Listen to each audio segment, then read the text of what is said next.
Saúde a igreja com a graça do Senhor Jesus. Amém, queridos? Abra sua Bíblia no Salmo 18.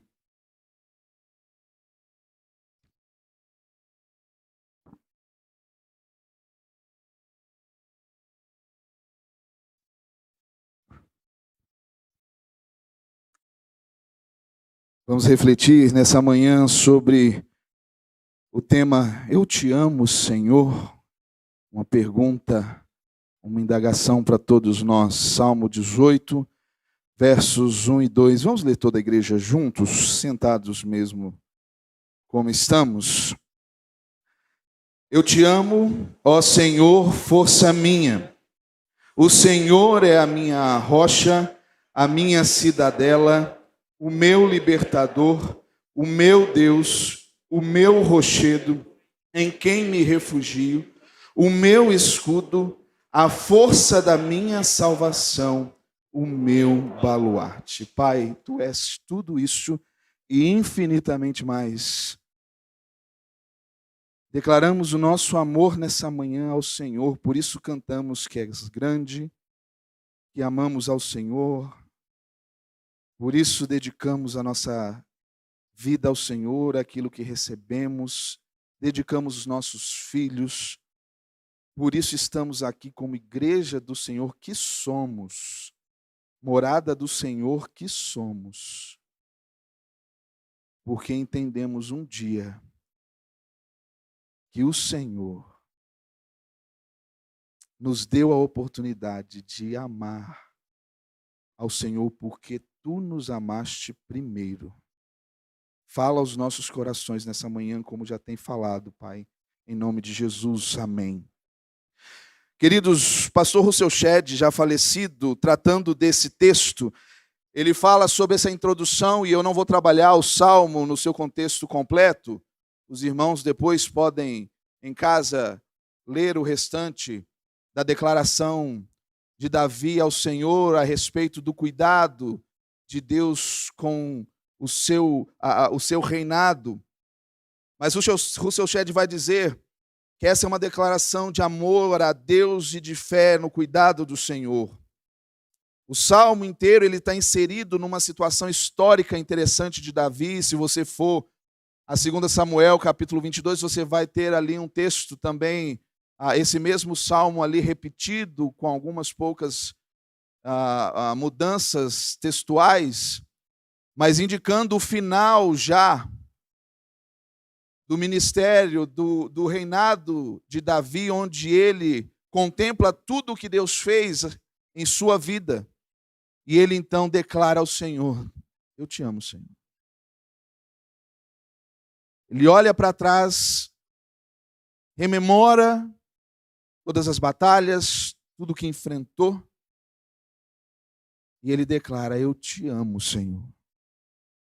Ele já estava desgastado pela idade, já desfrutava de certa tranquilidade, mas brotava do seu interior, da experiência que ele havia tido com Deus, uma devoção sincera. Nos momentos que ele procurou socorro, ele obteve. Nos momentos de repreensão, quando ele não estava vivendo à altura da vontade de Deus, ele teve o cuidado do Senhor. Davi era um homem que declarava através dos cultos públicos, através da estrutura que ele montou de adoração, aquilo que o seu coração tinha diante do Senhor. Ele viu Deus como uma realidade presente. E ele escreve sobre essas realidades espirituais que têm a ver, inclusive, consigo mesmo, porque ele era um guerreiro. Então ele vai dizer: Senhor, Tu és rocha, cidadela, libertador, rochedo, Tu és a força, és escudo, és baluarte. Dentro da minha realidade eu encontro o Seu amor e em resposta eu digo: Eu te amo, Senhor. E ele começa assim esse salmo. E a palavra amor aí se encontra unicamente nesse texto. Na forma usada aqui, não ocorre em nenhum outro lugar do Antigo Testamento. Não é a palavra hebraica usual para amar. É uma palavra que aqui usada indica intimidade, expressa devoção pessoal de Davi. Está relacionado com o termo hebraico ventre, útero, e descreve o amor de uma mãe pelo seu bebê, do pai pelo seu filho. do Senhor pelo seu povo escolhido, algo profundo, zeloso, um tipo de amor que todos precisamos ter pelo Senhor. O pregador Spurgeon vai dizer que essa palavra, intencionalmente forçada pelo salmista, é um tipo de amor tão profundo que chega às entranhas mais íntimas, é algo tão interno e é oferecido pelo salmista ao Senhor, de forma íntima, sincera, piedosa, onde ele indica: Senhor, não há melhor lugar para estar do que diante do Senhor e amar ao Senhor. Calvino vai dizer algo interessante sobre esse texto. Deus nada requer tão expressamente quanto possuir todas as afeições, todo o nosso afeto de nosso coração, e que lhe expressemos, portanto, não a sacrifício que ele valorize tanto, que o dê, do que de nos prendermos a ele pelos elos de um amor livre e espontâneo. Davi, percebendo toda a sua vida, ele espontaneamente chega diante do Pai e diz: eu te amo, Senhor. Davi podia se deleitar diante de Deus e declarar palavras ao Senhor por tudo aquilo que Deus havia feito, as dádivas, a bondade. Mas ele se deleita plenamente e desfruta da presença do próprio Senhor, do desejo de estar perto do próprio Deus. E aí, meus irmãos, ele continua dizendo: o Senhor, ele é a minha força. E aqui Davi, a partir do verso 2, do final do verso 1 e o verso 2, ele vai pegar vários exemplos da própria vida dele de guerra, como eu falei, e ele começa dizendo: o Senhor é a minha força. E eu fui juntando porque algumas das palavras se entrelaçam nos seus significados. E ele vai também falar sobre a força da minha salvação. E aí fui procurar, já aviso, não sou físico, mas fui no professor Google saber o que é força. E força, porque tem muito tempo que eu formei, irmãos. Não lembro, costumo dizer que na matemática não lembro nem mais para onde o X vai. Força é uma grandeza que tem a capacidade de vencer a inércia, a resistência ao movimento de um corpo, que vai modificar-lhe a velocidade. Força pode causar deformação em um objeto flexível, dá direção, dá sentido.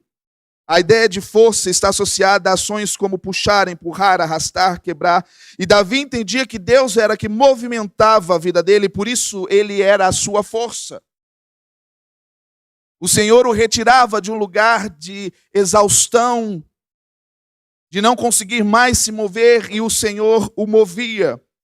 E é interessante que nesse sentido da força, ela consegue quebrar. Quando você pega alguma coisa, você vai executando força. Uma régua, você quebra a régua pela força que você exerce ali. Quantas vezes Davi foi quebrado pelo Senhor? Pela força do Senhor. Nós nos lembramos do caso de Betseba, quando Davi faz o que faz, e Deus chega para ele e fala: por que você fez isso? E Deus quebra Davi. Por isso Davi fala: Senhor, é o Senhor que é a força que age na minha vida. E quando ele fala sobre a força da minha salvação, essa expressão força da minha salvação, no hebraico tem o significado do chifre da minha salvação. Naquele tempo os reis colocavam chifres nas suas coroas, nos seus apetrechos, demonstrando a força que eles tinham. E Davi vai dizer: eu não preciso colocar chifre em nenhum lugar em mim, porque a força que está em mim vem do Senhor, é Ele que é a minha força. E aí ele vai dizer sobre a rocha: o Senhor é minha rocha, é o meu rochedo. E aqui tem duas situações de rocha e rochedo: a fundação, o alicerce certo, mas também o lugar garantido de proteção, de se esconder, de ficar à sombra, ao lado. E Davi vai dizer: olha, eu estou num lugar seguro. Eu estou num lugar onde eu tenho um alicerce seguro, mas eu também estou refugiado no Senhor. Eu estou à sua sombra, à sombra do Altíssimo. Eu estou do lado da rocha, nada vai me atingir. Eu estou plenamente protegido. Estou sustentado, eu estou amparado. Davi vai dizer sobre a cidadela, o lugar forte, a torre forte, o baluarte, que tem todos o sentido de um lugar seguro. uma defesa numa grande cidade, um lugar de refúgio nessa cidade, que pode estar numa colina íngreme, de acesso difícil, um lugar fortificado, protegido do inimigo. E Davi vai dizer isso: eu estou nesse lugar protegido porque o Senhor me protege. Ele vai falar sobre o Senhor como seu libertador, aquele que aparece na hora do perigo, que resgata o necessitado e dá segurança. Eu creio em quem me liberta. Eu creio naquele que não deixa que eu me escravize na mão dos meus inimigos. É Ele que me guarda, é Ele que cuida de mim. E aí Davi fala sobre o escudo. Uma arma defensiva para proteger o corpo. E na Bíblia o escudo significa proteção. Inclusive quando Paulo vai tratar isso em Efésios, capítulo 6. E assim nós não somos atingidos, somos protegidos. E Davi sabia utilizar-se das armas para a guerra porque ele era um guerreiro. E ele fala: o Senhor é o meu escudo, é aquele que me protege. E é interessante que em todas essas observações de Davi a respeito de Deus, ele fala: o Senhor é o meu escudo, é a minha rocha, é o meu baluarte, é a minha torre forte. Davi sabia quem era Deus para ele. E é por isso que ele começa esse salmo, no final da sua vida, já olhando para trás, dizendo: Senhor, Tu és tudo isso para mim, Tu és o meu Deus, eu te amo. Queridos, você hoje já disse eu te amo para alguém? Você já disse eu te amo para o seu cônjuge, você já disse eu te amo para o seu filho hoje? E é interessante que Deus faz algumas coisas. Eu costumo dizer que antes de nós pregarmos, nós precisamos viver aquilo que vamos pregar, porque senão seria uma grande hipocrisia. E hoje, na hora que eu fui acordar o João, a primeira coisa que o João me disse foi: papai, eu te amo. Eu falei com ele: meu filho, eu te amo muito também. Como tem sido a sua declaração para as pessoas ao seu redor?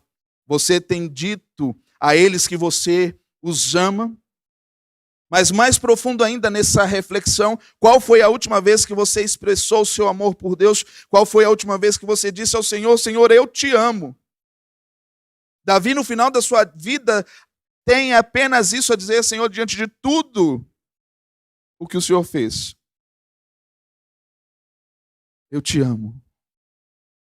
E aí, se você ler o restante do Salmo, você vai ver a descrição de Davi a respeito da proteção do Senhor e da sua relação com Deus.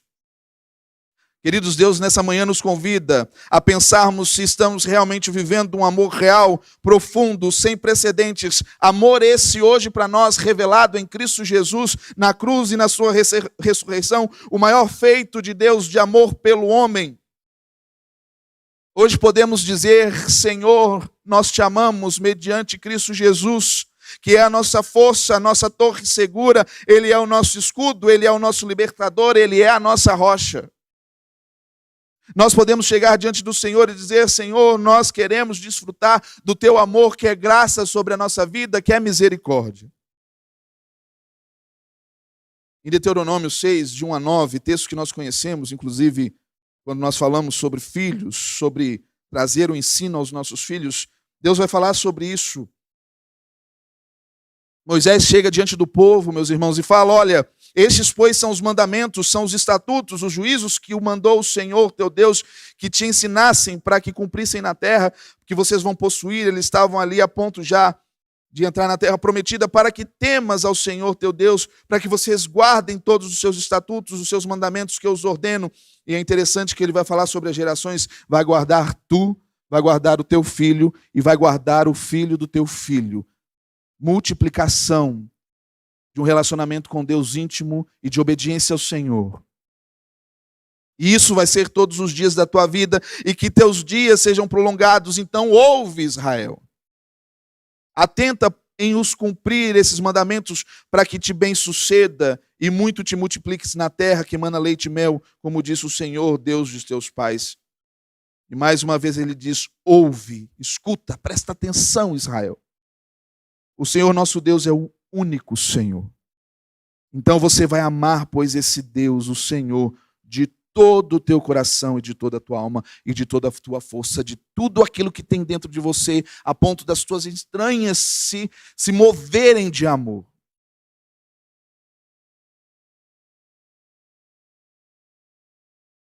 Irmãos, pai gosta de contar a história do filho, né? Vou contar mais uma do João. João, essa semana, chegou para a Cris e falou assim: mamãe, eu te amo tanto, eu te amo tanto, te amo tanto, que até dói. Como é que uma criança de 4 anos pensa um negócio desse, né, pastor? Eu te amo tanto que até dói. E eu acho que é esse amor que nós precisamos ter para com o Senhor. Deus, eu te amo tanto que lá dentro de tudo que eu tenho se expressa o meu amor pelo Senhor. E Jesus vai trazer isso em Mateus 22, quando os fariseus, sabendo que ele fizera calar os saduceus, eles vão se reunir então e vão, através do intérprete da lei, interpelar o Senhor e vão perguntar: mestre, qual é o grande mandamento da lei?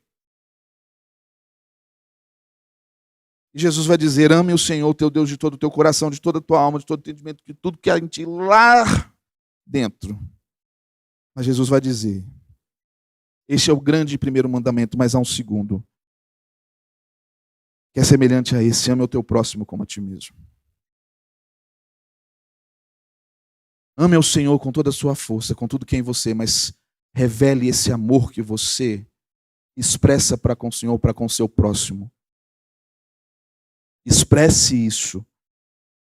E queridos, hoje o amor, o eu te amo, pode ter perdido o significado e ter se tornado uma expressão banal, egoísta na nossa sociedade. O livro A Regra do Amor vai falar sobre o amor na cultura, fazendo um contraponto do que acontece hoje culturalmente em relação ao significado do amor e o que a Bíblia diz. E ele vai dizer que as histórias de amor têm existido por milênios, mas nos últimos 3 séculos passados, uma nova concepção de amor romântico tem surgido e deturpado o que realmente significa amar. O amor bíblico, a abnegação. E o romantismo, então, oferece uma visão de amor resolutamente oposta às estruturas, às hierarquias e às tradições do passado. E principalmente à palavra de Deus. Esse amor romântico hoje pensa apenas no: eu preciso ser completado, eu preciso ser servido, eu preciso conseguir alguém que me ame para me servir, para me completar, para que eu alcance tudo aquilo que eu quero ser, para que eu tenha a minha autodescoberta e autoexpressão como justificativas para quebrar todas as leis. E é interessante que um jurista norte-americano chamado John White Jr., no livro que o Timothy Keller escreve sobre casamento, ele vai falar sobre o ideal do casamento. E antigamente o ideal do casamento era uma união estável, contratual, permanente, que tinha por finalidade o amor mútuo, procriação e proteção. Mas agora nós temos, na visão deste tempo, o casamento como um contrato limitativo que visa a minha satisfação, a satisfação das partes individuais. Então agora eu amo, desde que você me complete e faça aquilo que eu quero. A partir do momento que você não me serve, acabou. Eu vou procurar outro para firmar outro contrato. Porque o que eu quero é ser servido, mas o amor não é isso. O amor é servir. Por isso Jesus disse: amarás o Senhor, o teu Deus, de todo o coração, de toda a tua força, com tudo que é em você. E você vai proclamar, vai dividir esse amor. Você vai deixar esse amor fluir para o outro. Você vai se entregar para o outro. Não mais essa visão de eu preciso ser atendido, mas sim de eu estar disposto a servir. Esse é o amor bíblico e exige que nós nos movamos para fora de nós mesmos, que nós entendamos que estamos em direção de alguém diferente, porém complementar, e que nos esqueçamos de nós mesmos. E é interessante que certo autor vai dizer: para que a gente possa descobrir a nós mesmos mais profundamente. E foi isso que aconteceu com Davi. Davi se moveu em direção a Deus em amor, disse: Senhor, eu te amo. E ele descobriu então quem ele era em Deus, protegido, salvo, liberto. Davi não olhou para as suas necessidades, mas confiou no Senhor, no Deus que o amava. Quando falamos sobre o amor na Bíblia, meus irmãos, nos lembramos claramente, rapidamente, sobre o primeiro amor descrito em a igreja de Éfeso, em Apocalipse, capítulo 2, a partir do verso 1. Aquela igreja foi exortada por Jesus: olha, vocês estão perdendo o primeiro amor. Vocês precisam voltar onde vocês caíram, se arrepender e voltar às práticas do início que eram motivadas por amor. Aquilo que vocês faziam que eram motivados pelo amor que vocês tinham a mim. Vamos ler o texto. Apocalipse 2, de 1 a 7.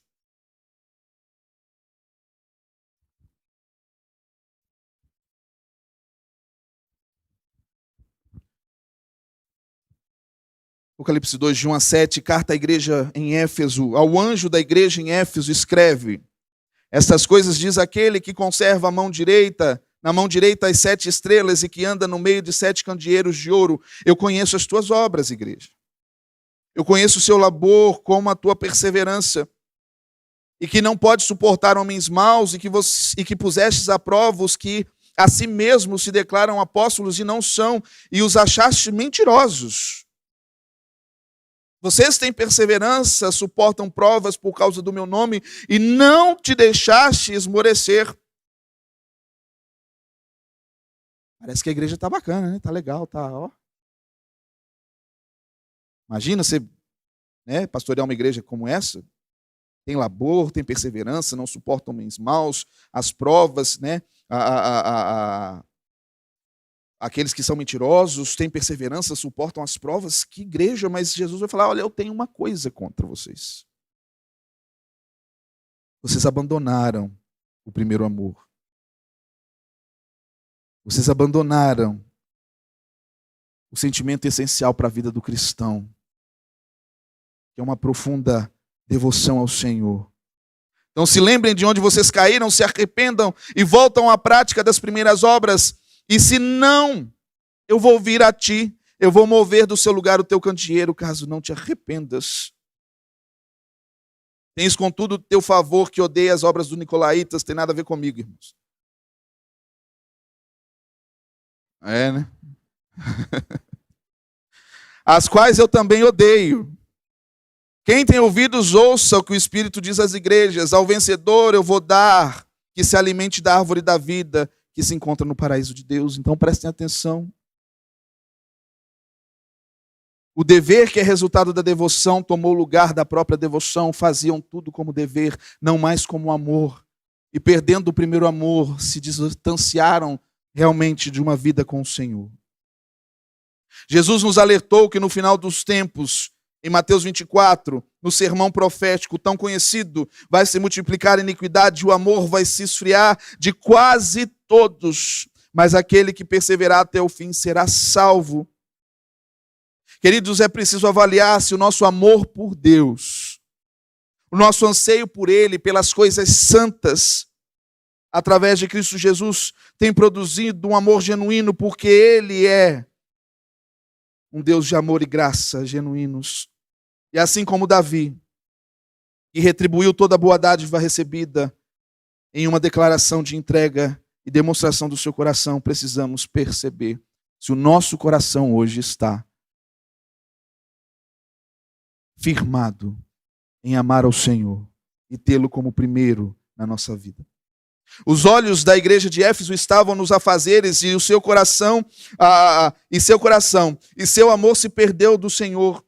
Os olhos de Davi se voltaram para Deus na sua vida e não para a sua própria força, e o seu coração então se encheu e inflamou-se de amor pelo Senhor.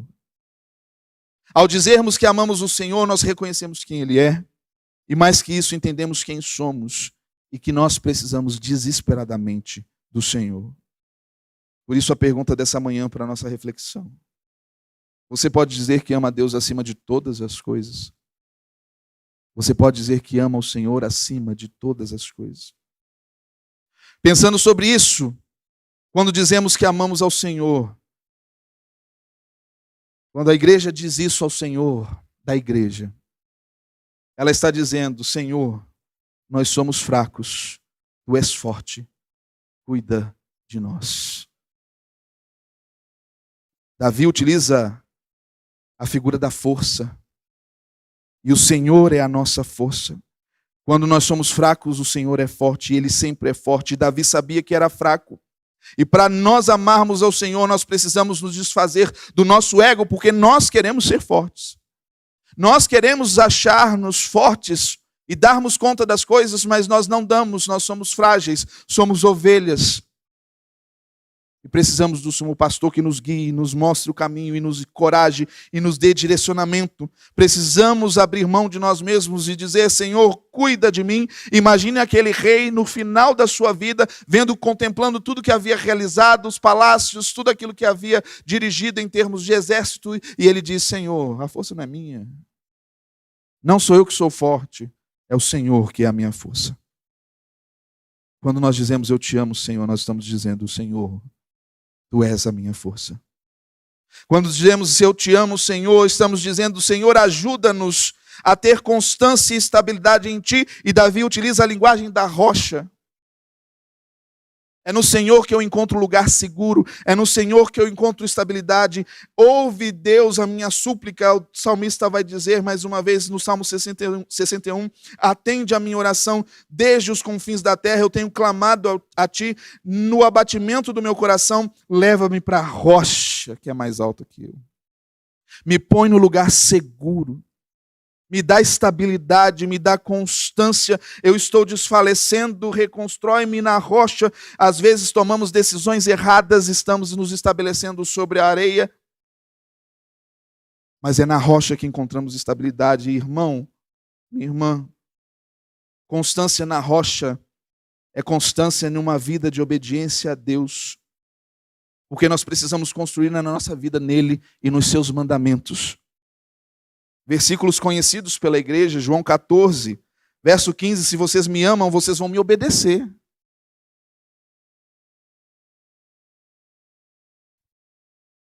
Vou contar outra do João, irmãos.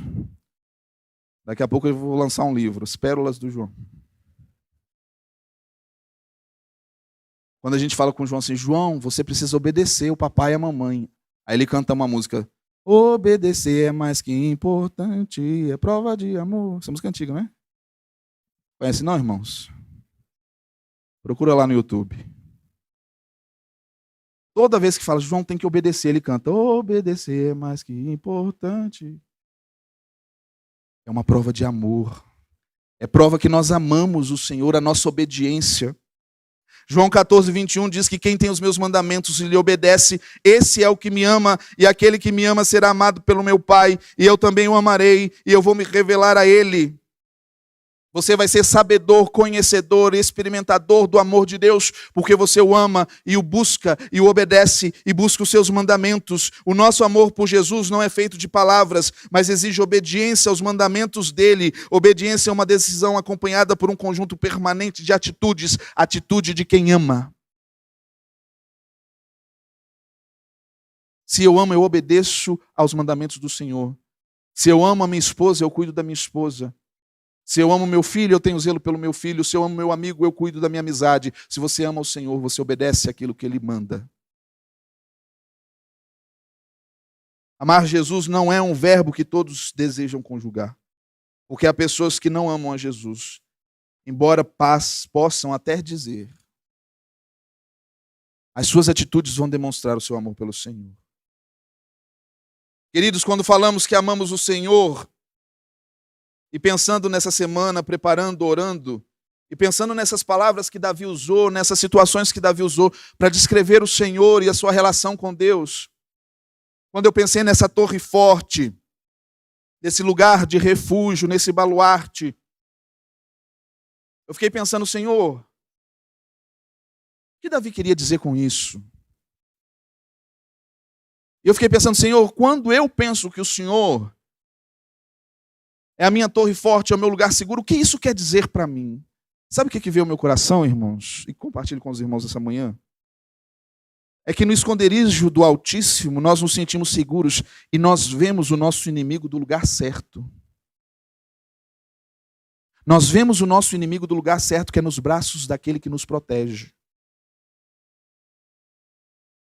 Nós não somos consumidos pelo perigo, mas nós vemos o nosso inimigo nos braços daquele que vai nos libertar do nosso inimigo. E nós vemos o nosso inimigo no lugar certo, que é lá embaixo, derrotado.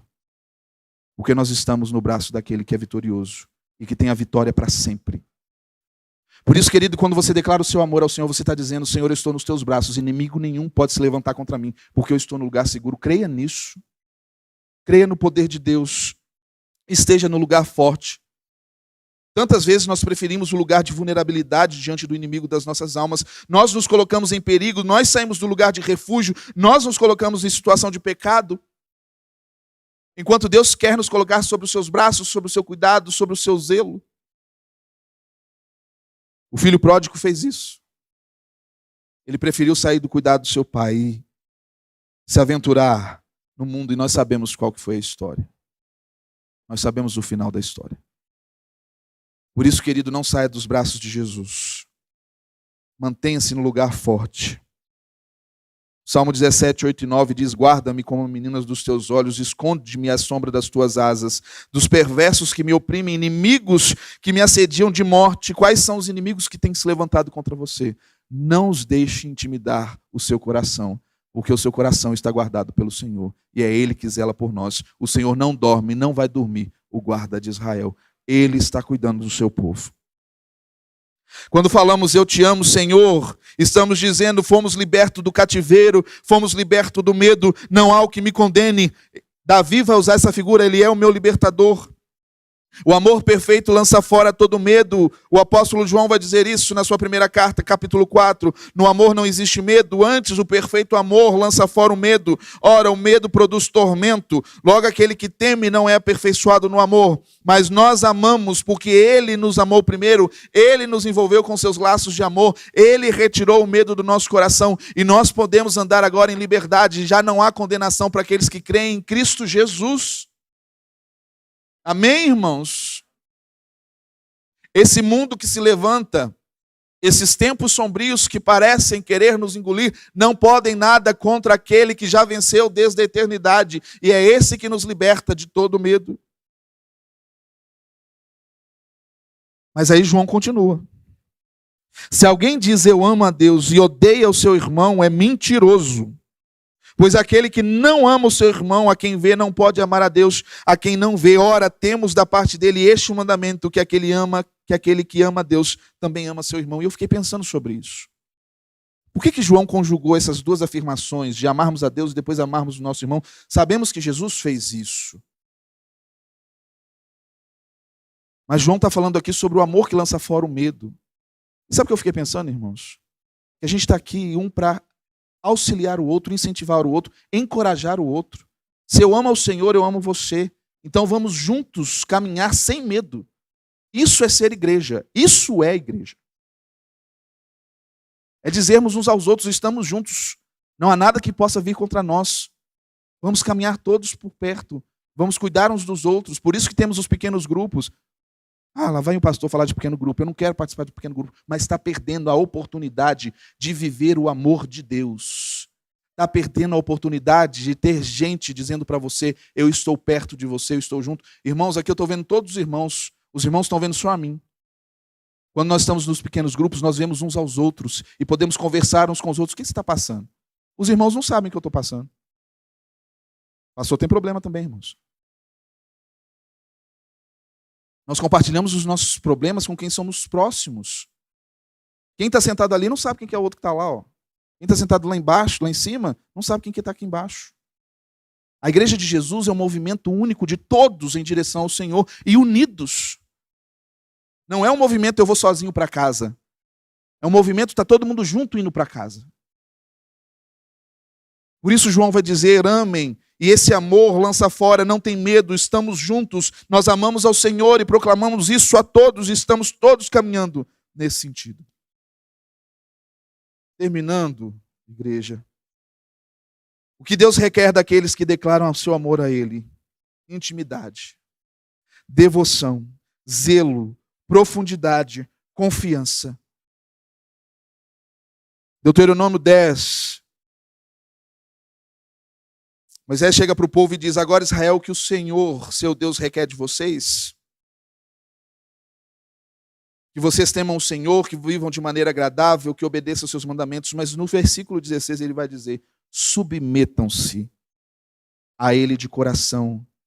E é interessante que a característica do povo de Israel: deixem de ser teimosos. Deixem de ser teimosos. Amem ao Senhor, se entreguem a Ele, busquem profundidade com Deus, para que Ele mova vocês na força, no rochedo que Ele é, na libertação que Ele traz. Permita que o Senhor faça isso.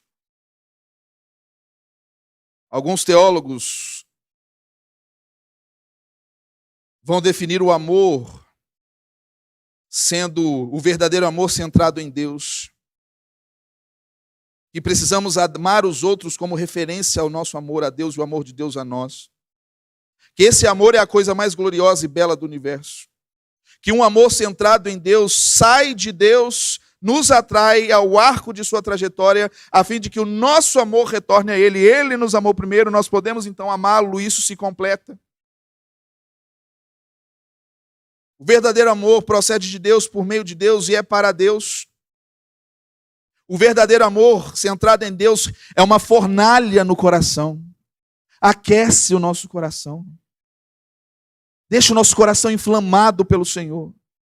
Deixa as nossas declarações ao Senhor. Alguém uma vez me disse assim: pastor, o Senhor é muito emotivo.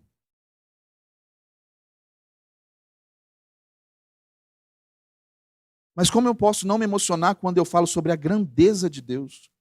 Quando eu canto grande é o Senhor, muito digno de louvor. E eu imagino, quem aqui viu as últimas fotos que foram liberadas, eu não vou saber falar o telescópio que foi, mas que a NASA, eu acho que liberou umas fotos de alta resolução do universo. Quem viu essas fotos? Um negócio belíssimo. Como pensar na grandeza do Senhor, como pensar na glória de Deus, e o meu coração não se quebrantar diante desse Deus que fez coisas maravilhosas, que demonstra a sua grandeza através da medicina, da ciência, das coisas, do seu cabelo que cresce ou não, né? Do seu corpo que aí está multiplicando-se várias e várias vezes. Como eu penso em Deus, naquilo que Ele fez na cruz por mim, a sua maravilhosa graça derramada por mim, canto essas canções e não me extasio diante do Senhor. Como não me quebrantar quando passar pelo vale da sombra e da morte, o Senhor está me sustentando, está me dizendo: vem, filho amado, fica aqui comigo, olha o inimigo do lugar certo. Como não quebrantar o meu coração, inflamar o meu coração por amor a Deus, um amor centrado em Deus, nos opondo a tudo que Deus se opõe nesse mundo para que nós o conheçamos. Somente Deus é vida, Ele é digno de louvor.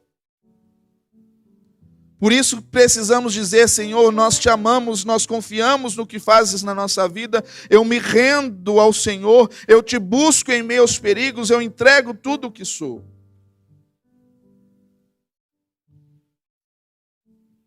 Quero terminar contando algo que nós já sabemos também.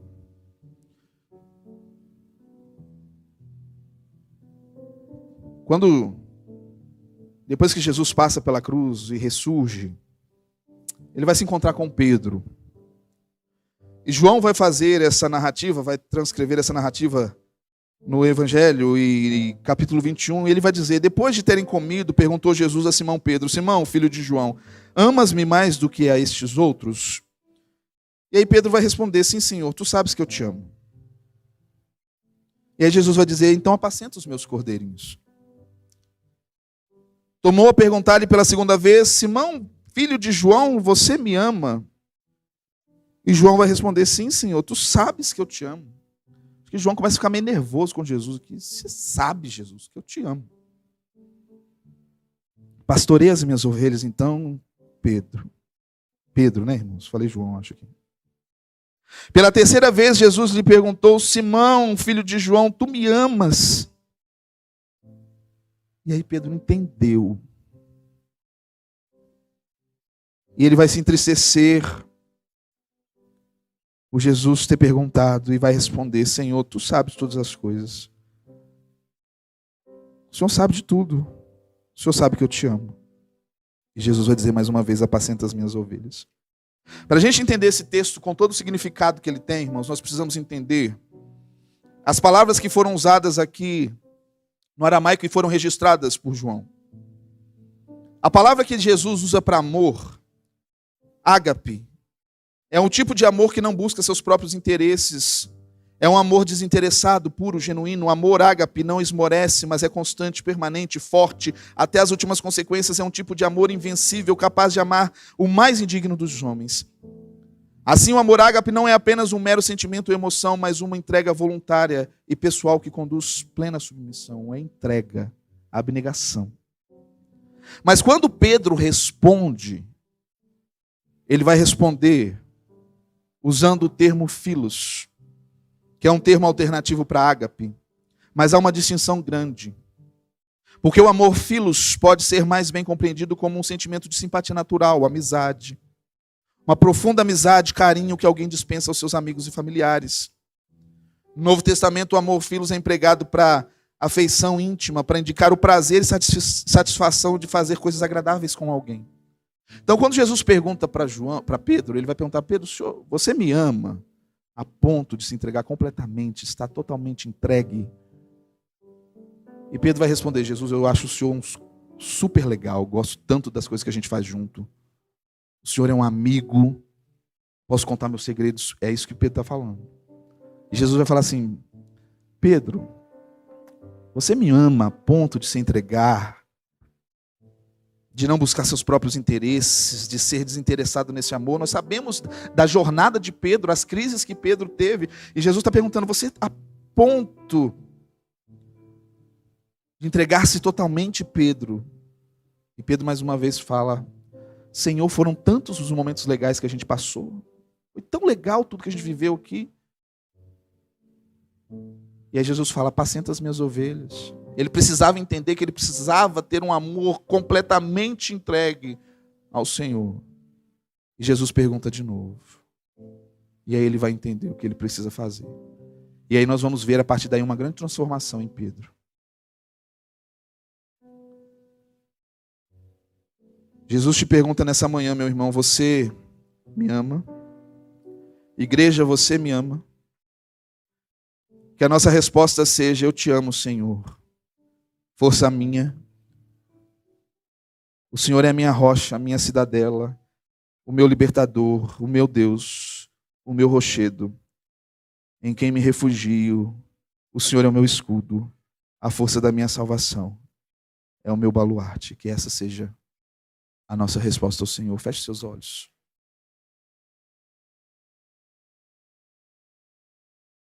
Eu queria que nós orássemos agora, meus irmãos, em frases de oração, de entrega ao Senhor. E você vai começar essa oração dizendo: Senhor, eu te amo. E você vai completar essa frase declarando o seu amor a Deus. Vamos fazer isso? Senhor, eu te amo, porque o seu amor jamais falha.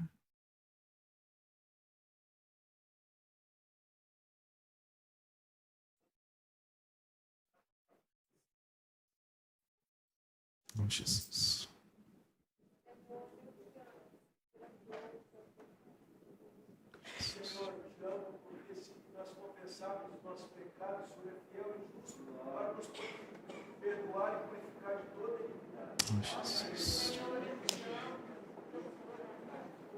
Oh, Jesus.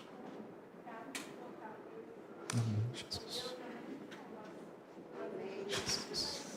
Senhor, eu te amo porque eu fui lavada pelo sangue do Cordeiro. Amém, Jesus Jesus. Cristo. Senhor, eu te amo. Ajuda-me a demonstrar este amor. Amém, Jesus. Oh, Jesus. Senhor, eu te amo porque o teu Santo Espírito está conosco, Pai. Oh, Senhor. Senhor, eu te amo porque a tua graça me alcança. Oh, isso. Senhor,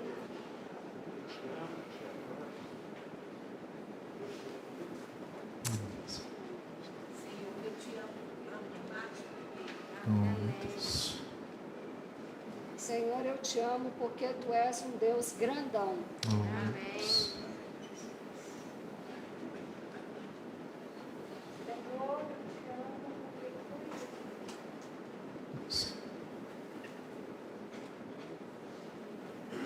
Senhor, eu te amo porque realmente o Senhor cuidou de mim até aqui. Oh, meu Deus. Amém, Senhor. Senhor, eu te amo porque você deu exemplo para que a gente faça igual você. Amém, Senhor. Senhor, eu te amo pela graça Oh, meu Deus. Senhor, eu te amo porque a tua misericórdia dura para sempre. Oh, meu Deus. Oh, meu Deus. Senhor, eu te amo pela graça transformadora. Oh, meu Deus. Pai, a igreja declara ao Senhor: nós te amamos, Deus. Nós somos o teu povo, o Senhor é o nosso Deus. E não há outro Deus que nós queiramos, a não ser o Senhor. Nós amamos o Senhor. Como já dito aqui, porque o Senhor nos amou primeiro. O Senhor nos alcançou. E podemos viver esse amor transbordante. Até que o Senhor venha e vivamos então agora um amor sem a mancha de qualquer consequência do pecado. Um amor entregue nosso para com o Senhor. Conduza a tua igreja em amor, Pai. É a nossa oração. Em teu nome. Amém. Amém.